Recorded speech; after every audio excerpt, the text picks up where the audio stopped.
Welcome to only IAS. स्वागत है आप सभी लोगों का प्रीलिम बूस्टर न्यूज डिस्कशन में।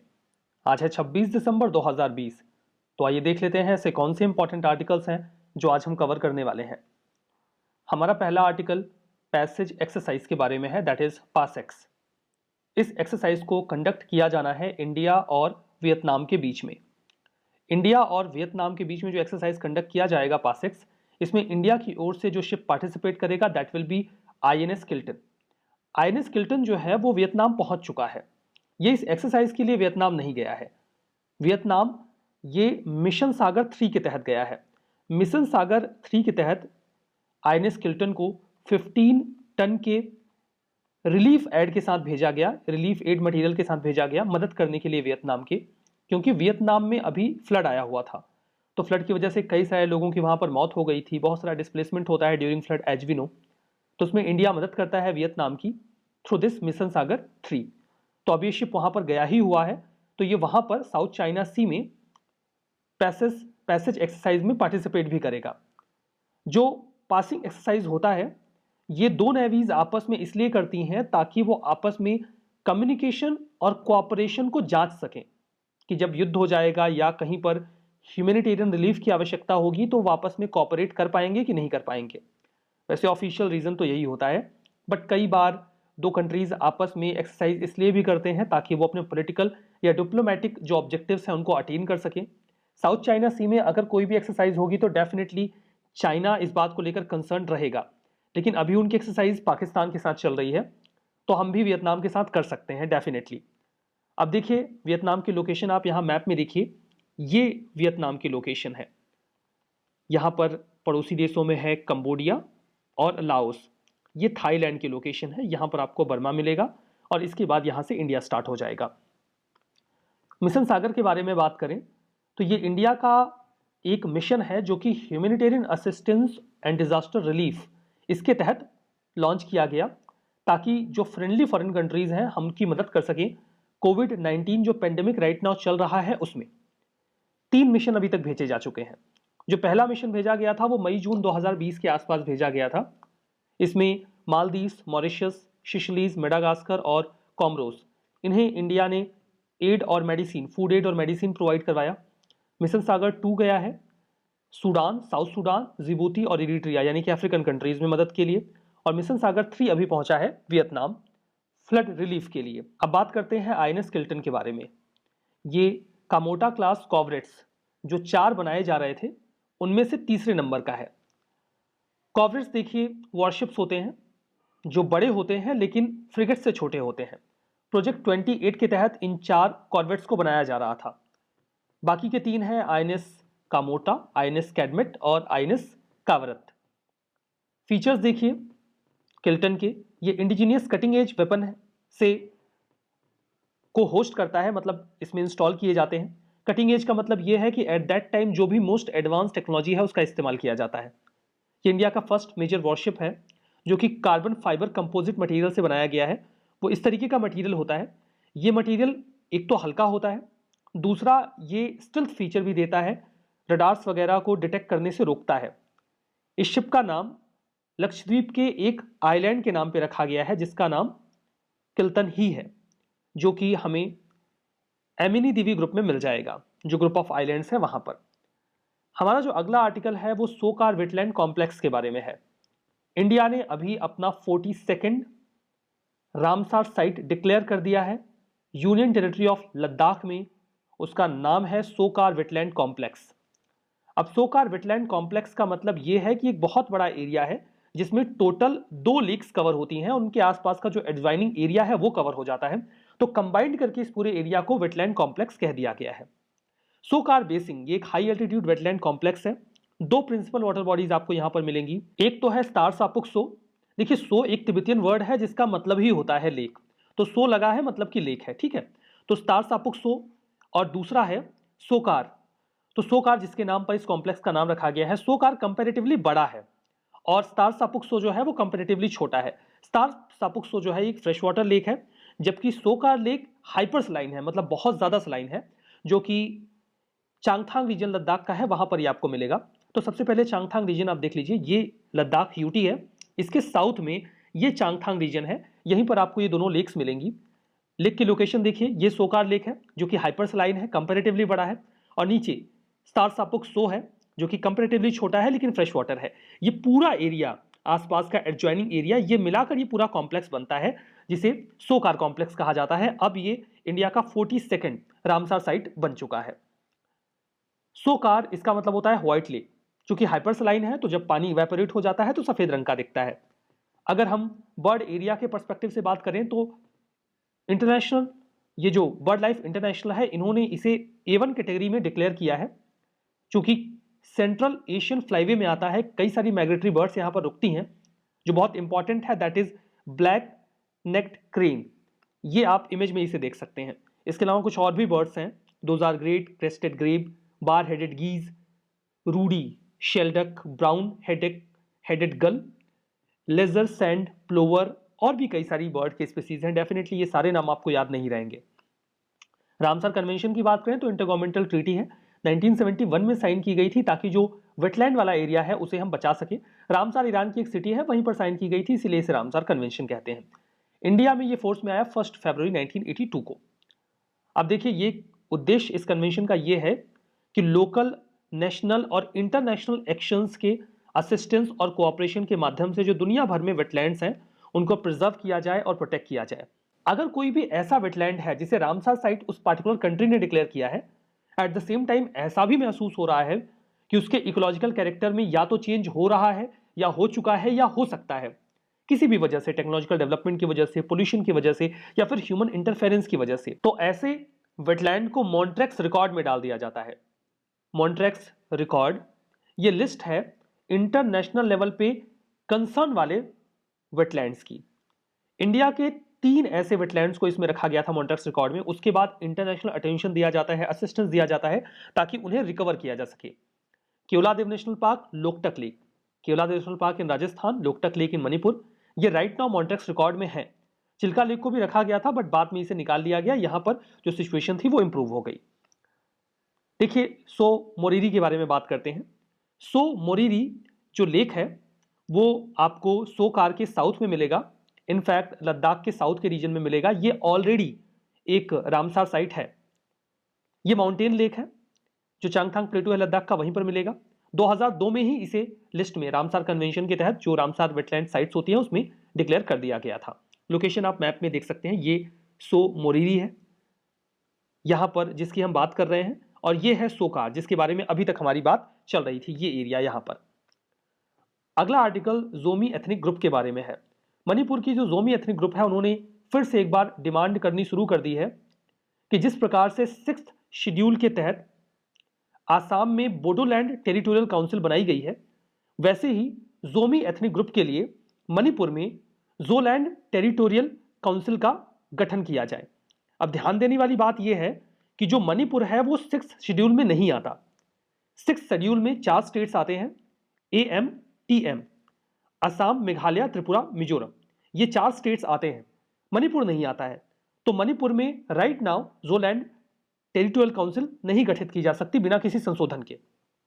जो पीपल जो है, या जिन्हें जोमी भी कहा जाता है, ये इंडिजिनियस कम्युनिटी है जो इंडिया और बर्मा के बॉर्डर पे मणिपुर में रिसाइड करते हैं। इनकी लैंग्वेज, रहन सहन का तरीका जो इंडिया की 2 और ट्राइब्स हैं जैसे कि पैती और सिमते, पैते और सिमते, इनसे काफ़ी ज़्यादा मिलता जुलता है।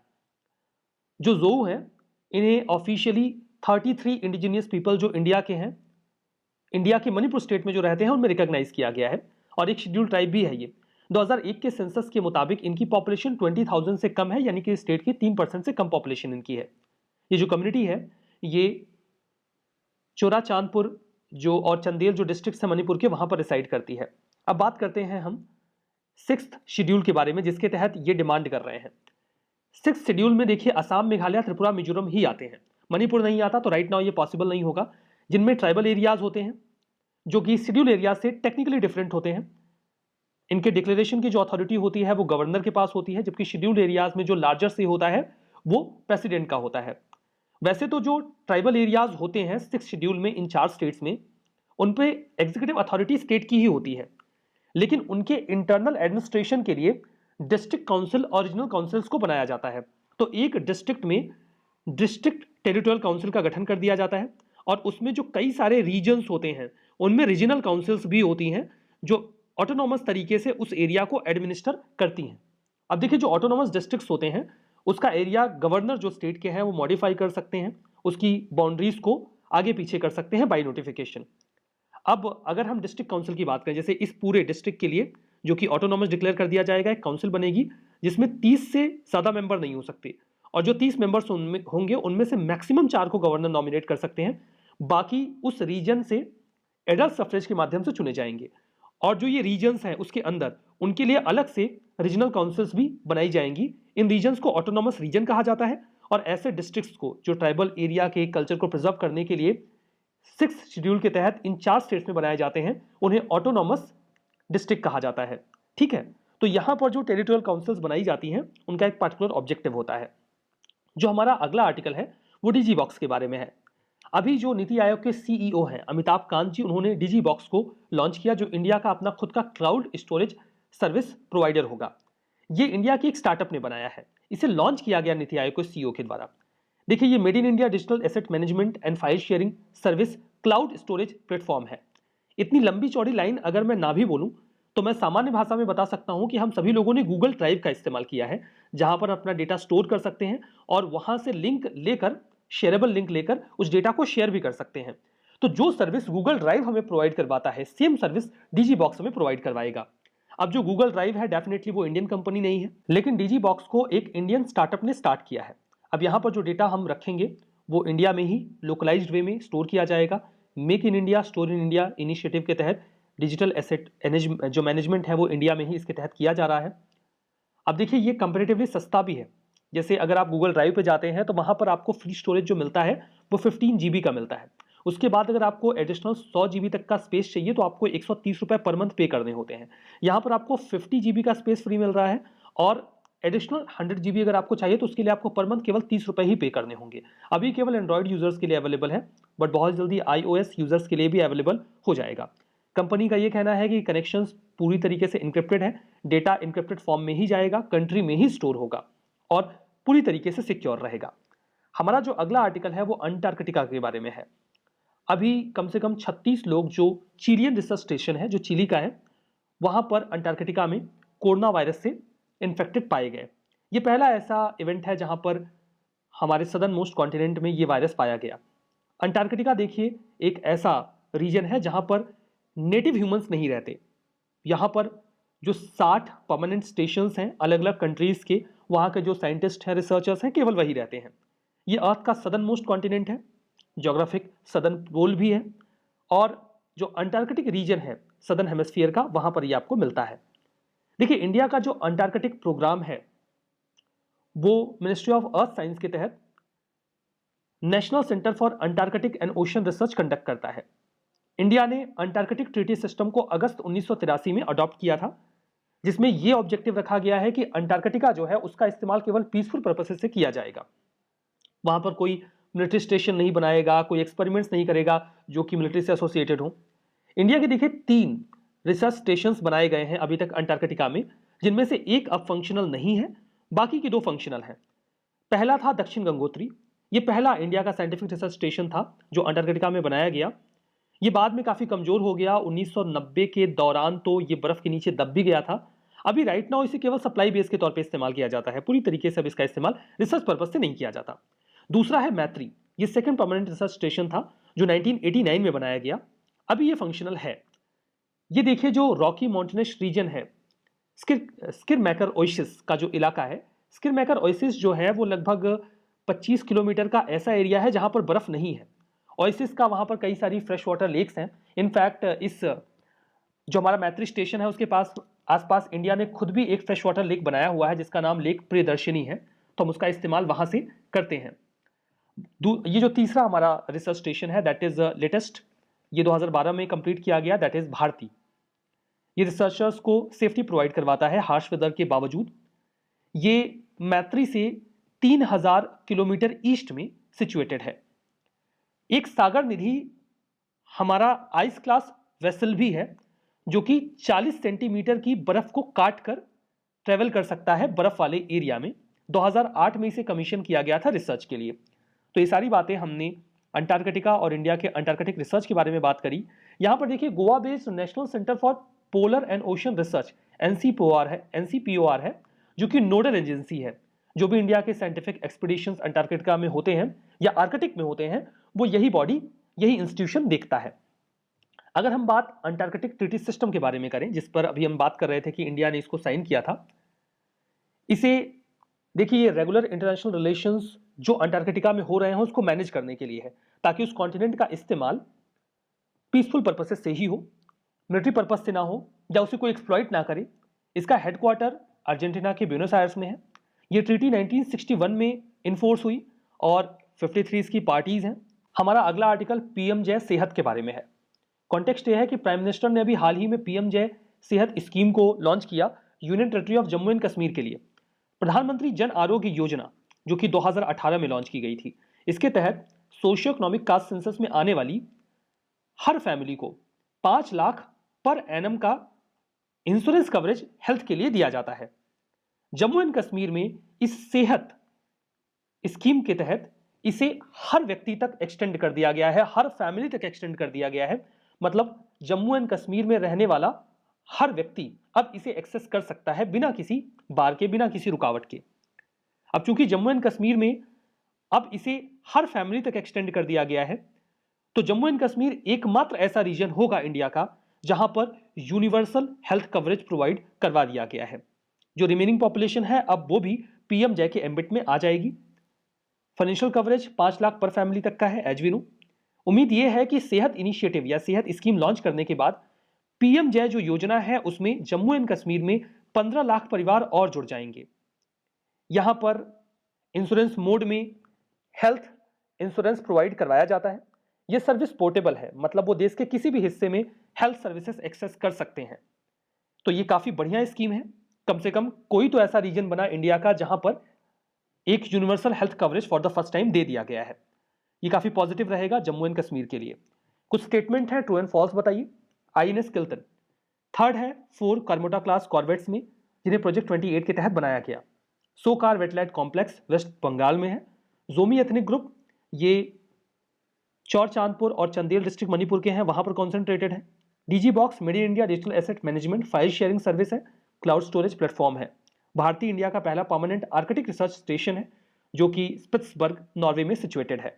बताइए कौन सा स्टेटमेंट ट्रू है, कौन सा फॉल्स है। इस सेशन में यहीं पर रुकेंगे। Thank you very much.